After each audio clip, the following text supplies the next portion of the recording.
Hi Cancer, I'm trying this. I don't know why. Sometimes I put the cards out as I go. Sometimes I lay them out ahead of time. But I'm doing this. I've already laid them out. This is a reading for the 12th to the 18th of December, and it's a general read. But let's just get straight into it. You've got a couple of cards that are forming the basis of the read, the theme of the read. You've got the King of Swords and the Two of Cups. The King of Swords is stoic, dependable, impartial, clear-sighted. It's almost, it's kind of my way or the highway energy. You know, he's not taking any prisoners. And in the cups, we have the Two of Cups. I haven't used this deck very much at all, so I'm referencing the book. I always think you should read Tarot based on the deck you've got in hand. So if you're going to use the Rider-Waite like this one here, oh look, Two of Swords, Two of Swords. You know, read what it says on this card. Don't read this message for this card, if you see what I mean. So the message for this Two of Swords is slightly different on a Rider-Waite than it is on here. Some cards are very similar. The Death card's the same for everybody, but some cards are slightly different. So I'm just making sure I know which ones these are. I mean, the Two of Cups is called the Soulmate card, the two peas in a pod card. Say hello to the much adored Two of Cups. When this card appears, you can anticipate new love to be heading your way. And yes, this usually means romance, but sometimes it points to the birth of a dear and lasting friendship. Either way, the connection between you will be pure, honest and solid. Open your heart and get ready. I'm thinking it's a heart reading, this one. Again, because it is a general reading, it's very difficult. Some people go, no, this is about my job. Some people, no, this is about my grandmother. You know, it's really difficult, so I'd just read the cards as they come out. But you've got this kind of stoic, determined, logical, impassive, rationale underlying the deck here. So this is quite a cold, tempered reading. It's not up and down, it's not roller coaster, it's not, oh, I'm going to win the lottery, oh, I hate you, I love you, I hate you. It's not that. It's more understated than all of that. You got the Five of Cups here, which is, you know, it's a card of kind of pity and woe and look at all I've lost. And it's like, well, actually, you're looking at the noisy ones and the ones that are smashing. You're not looking at the one that's still filled with liquid, you know. So it often it's the spilled milk card. It's looking at what you've lost rather than what you've still got. So just be careful of that energy, because you can bring that to the fore, you know. I think I have, pardon me, no right at all whatsoever to be sad. I live in a fantastic house with a fantastic view. I look over fields, just a beautiful part of the world. I have a gorgeous wife, two lovely kids. I have a job that I enjoy. I do this as a side hustle, which I absolutely love. My free time is great. I love doing stuff with my sons, doing stuff with my wife.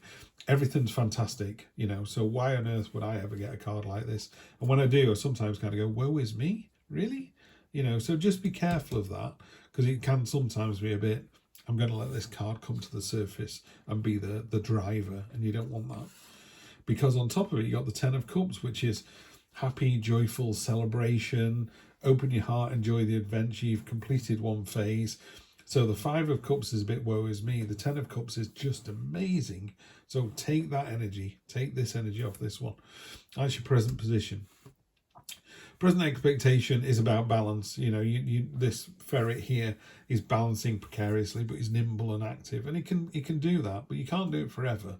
You know, while he's doing a fantastic job at the moment, particularly in relation to finances, you need to find a better way of doing it that's not so precarious. It doesn't rely on that agility so much. You've got the Daughter of Pentacles, which is the Page of Pentacles in a normal deck. They call it Daughter and Son. The Daughter of Pentacles is, I'm going to reference the one in the True Black deck, because this talks about people. And if I describe her and go, she's gentle and shy, you just kind of go, nah, no idea who you mean.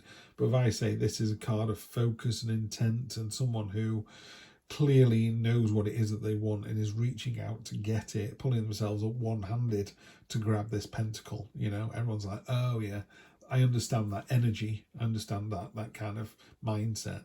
So that's the mindset here. So stay agile and stay focused, and really confirm the intent of what it is you're trying to do. In the unexpected position, you've got the Death card. It's fairly straightforward. There's a change coming. You're going to step through the veil into the unknown. Who knows where it's going to come out? It comes out brilliantly, by the way, but you have to commit. You have to jump in there. You got the Two of Wands, which is this. You can see the sort of path that it's making. It's like you're heading in the right direction. Things are in motion. Things are in place. It's time to start that process now. So start moving forwards. You've got the Two here, which is a card of kind of friction and stagnation. If you're in a relationship and you're arguing about, here's a really good example that I use all the time. There's two people in a relationship. One of them's working nights. The other one doesn't want them to work nights, but the one working nights go, but I get twice the money. So there's this ding-dong battle at the moment, but I don't get to see you. Yes, I know, but we're saving for a house. Yes, but I'd rather have you than a house. Well, it won't be for much longer. It's a stalemate that isn't going to get anywhere because you're both correct. So what you need to do is you need to lose the stalemate part of the argument and go, okay, then, if this goes on for another year, I don't think we'll be together. So you'll be living in a nice little starter home on your own because I will have gone off with someone else who I see during the day. Or you might go, well, you'll be unhappy because you don't want to be renting any longer. You need to get that conversation sorted. But there's an important message here that's been lost in the stalemate. Someone's going, it's black, it's black. Someone else is going, it's white, it's white, it's black, it's white, it's black. There's got to be a middle ground. If you find the middle ground, you can move forward. And you move forward, you do that because you've got the Four of Wands here, which is, I'm smiling. It's a card. It's a joyful celebratory card. It's a card. Maybe there's a proposal. Maybe there's a marriage in the offing. So clearly you do resolve this situation. Yeah. You just need both of you. If someone's taking the high ground and someone's taking the low ground, you can't win. Someone says, well, I've got the high ground, so I'm going to win this. And the person at the bottom is going, there's no chance this is going to happen. You think of it, it happens a lot in guerrilla warfare, doesn't it? If you're defending your country, you fight a lot harder than someone attacking from outside because they've less to lose. If you look at the American Civil War, the South was ferocious in defense, but the North had all the guns and the weapons and the ports. It was almost an impossible situation, but hellfire, the South didn't go down without a fight, and it's that real kind of determination and intent. So you need to find the middle ground, otherwise you're just going to wear yourself out. But when you do find the middle ground, it's really successful.